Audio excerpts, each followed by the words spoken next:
Whether we're talking about the Seestar S30, the S30 Pro, the S50, and I'm certain the S50 Pro when it becomes available, all of the Seestars use the same 3 microelectronic sensors to enhance the performance of the Seestar.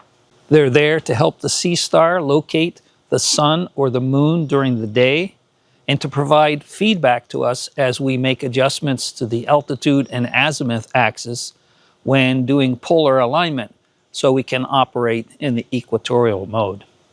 Hi, I'm Curtis and welcome to my channel. In this short video, I'm going to tell you what each of those 3 sensors is, what each does. I'm going to show you how to calibrate them and tell you when it might be necessary to perform a recalibration.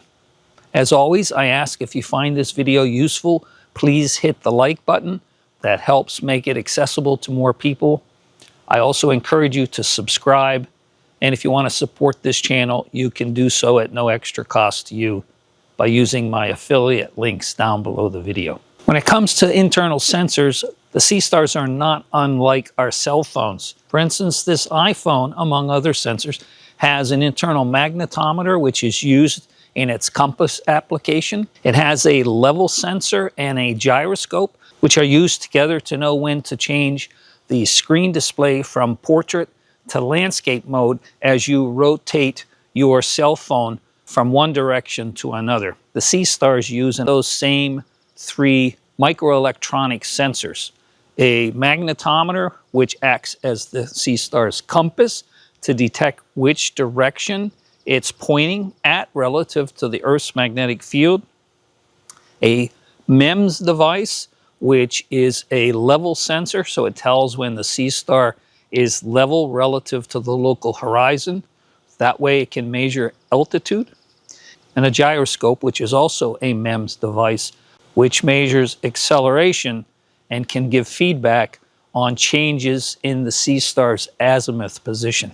When operated in the Alt-Az mode, the Seestar uses the internal compass and level sensor to find the sun and the moon during the daytime, when obviously it can't use plate solving to find which direction it's pointing in, since the stars are not visible during the day. So that means when we first get the Seestar, we will need to calibrate the compass and the level sensor, and I'll show you how to do that in a minute, so that the Seestar can find its way around the sky during the daytime. So the compass enables it to know which direction of azimuth it's pointing at, since it can see how far off from north it's pointing using feedback from the internal compass. And when the level sensor is calibrated and we perform a leveling of the Seestar, and I'll show you that as well, the Seestar now knows when it's pointing at an elevation of 0 degrees. So using those 2 internal sensors, it can baseline its azimuth and altitude angles, so that using the GPS information that the app gets from your phone to know its latitude, longitude, and time, it can now figure out where it needs to go to find the sun or the moon during the day. Those internal sensors are accurate enough to get the Seestar pointing, if not directly at the sun or the moon, very close to them. And then it uses another feature looking at the brightness of the signal so that it will adjust its position until it brings the sun or the moon into the center of the field of view. So if your Seestar is having trouble finding and locating the sun or the moon during the day, it's probably time to recalibrate both of those sensors. The Seestar also uses its internal sensors to provide feedback during the polar alignment process when you're trying to work in the equatorial mode.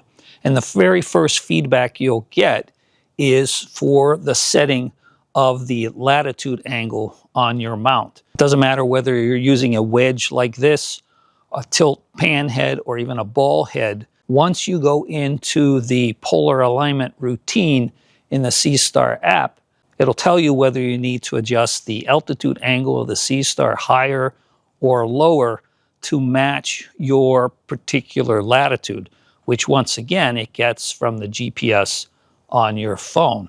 Now the Seestar at that point is using the level sensor to detect the actual angle of the Seestar, and that is how it gives us the feedback for that adjustment, as you see here.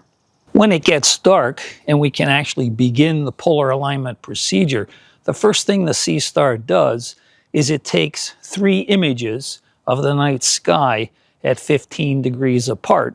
It plate solves those, which means it looks at the collections of stars that it sees in its images, compares that to an internal database so we can figure out the right ascension and declination angles it's pointing at in each of those 3 positions. It then uses those 3 measurement points to ascertain how far off the right ascension axis of the Seestar is from the actual north celestial pole.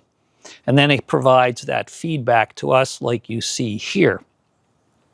Now, as we adjust the azimuth and the altitude angle, the internal sensors are providing us feedback to tell us we need to go further in this direction, we need to raise the altitude, lower it, we need to move to the east or move to the west. Unfortunately, one of the problems is the internal sensors tend to be rather noisy and can actually jump around and give us false readings. And that just makes the polar alignment process a little bit more challenging. But that's beyond the scope of this video. Now, originally, I had thought that the internal compass was providing the feedback for the azimuth angle as we changed that angle. And it turns out that is not the case. Now, how do I know that? Well, being a physicist, I decided to do a test. I took a neodymium magnet, which is a pretty strong magnet.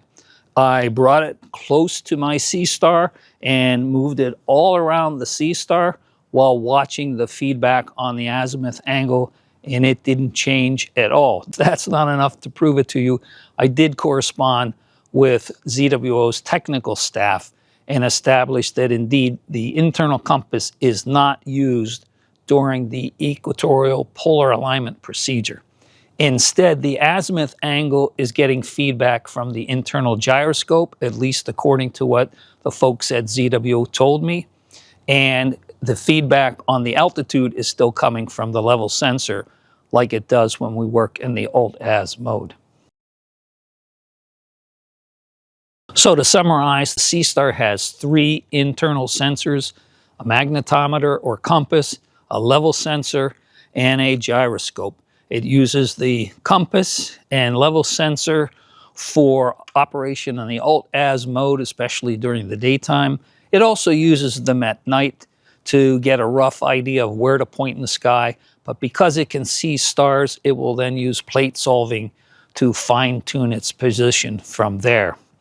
And in the equatorial mode, the internal level sensor and the gyroscope to provide feedback on the altitude and azimuth angles. Now, we have the ability to calibrate only 2 of those 3 sensors, the compass or magnetometer and the level sensor, and I'll show you how to do that.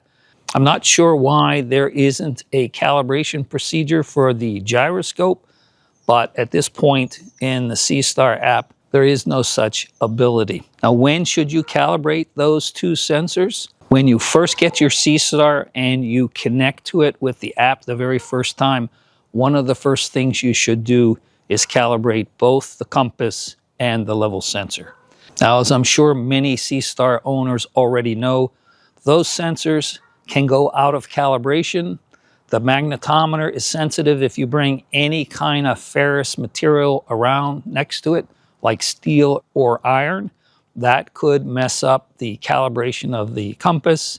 I suspect any kind of shock or jostling of the Seestar itself can cause a variation in the calibration of the level sensor as well. So if you're having trouble in the Alt-Az mode, finding the sun or the moon during the day, it's probably time to recalibrate. If you're having a lot of noisy feedback and the altitude numbers don't look reasonable to you, then you may also want to recalibrate the level sensor. These are quick and easy to do, so it's not really a big deal. When I look on the astronomy forums, I see a number of folks, as a matter of habit, will automatically recalibrate both sensors whenever there's a new firmware update. I suspect that's a safe thing to do. I'm not saying that the firmware updates will throw the internal sensors out of calibration, but it's always possible that that could happen, and the recalibration process is pretty simple. All right, so let's take a look at how we can do those two calibrations. We first want to turn on the Seestar and connect to it with our app. When we have that app on our screen, tap on the image of the Seestar at the top, go down to Advanced Feature, and you'll see at the top of the page, Level and Compass Calibration. Hit the right arrow, and now you have Adjust Level, Compass Calibration, Level Sensor Calibration. We're interested in both calibrations. Ignore the Adjust Level for now. We'll deal with that shortly. So for the compass calibration, we tap on Calibrate, and there's a little video here showing you what we need to do.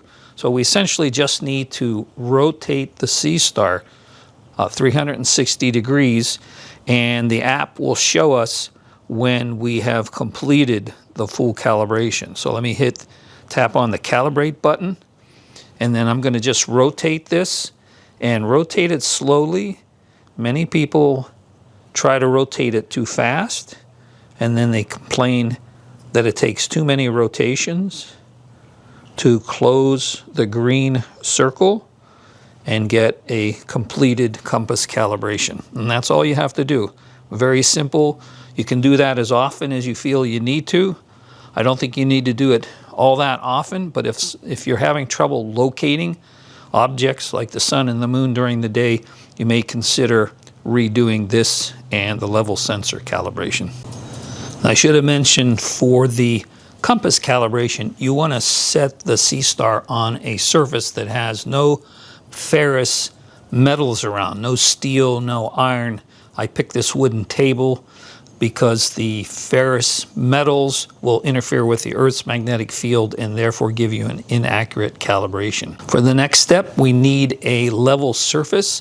So you can use a bubble level or an electronic level like I have here to find or create a level surface that we can set the Seestar on and then tell it that it's sitting on a level surface.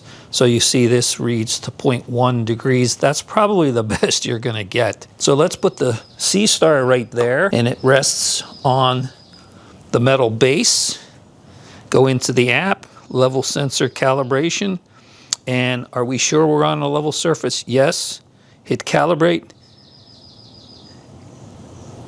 and wait, and it's done. So now it knows what level looks like, and then when we set this up in Alt-Az mode, the compass is already calibrated. It knows which direction is north. And then we would want to make sure we level the Seestar, and we can use this adjust level. So you see now it agrees quite well, 0.1 degrees, with the electronic gauge I put there to indicate that the wooden table was level. So that's pretty good.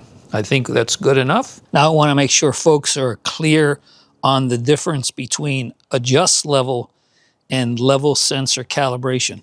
So you use the level sensor calibration to teach the sensor inside what a level looks like, or calibrate the level sensor by putting the Seestar on a level surface. Now, when we're set up in Alt-Az mode, as I said before, we would like to level the Seestar so that it can more easily find objects, especially during the daytime. And in that case, we can use the adjust level function, which uses the feedback from the internal level sensor to tell us when we are level. So let's hit adjust, and we see that we're off. I like to use this 3-point leveler when I'm working in the Alt-Az mode, because it's a lot easier to make the adjustments this way. You can see we can get this down. And there we are. We're right around 0.1, 0.2. It doesn't have to be perfect, but that's how you level the sensor using the adjust level feature. I hope this video helped answer any questions you may have had about the internal sensors and when and how to calibrate them. Don't forget to hit the like button and to subscribe. And until next time, clear skies.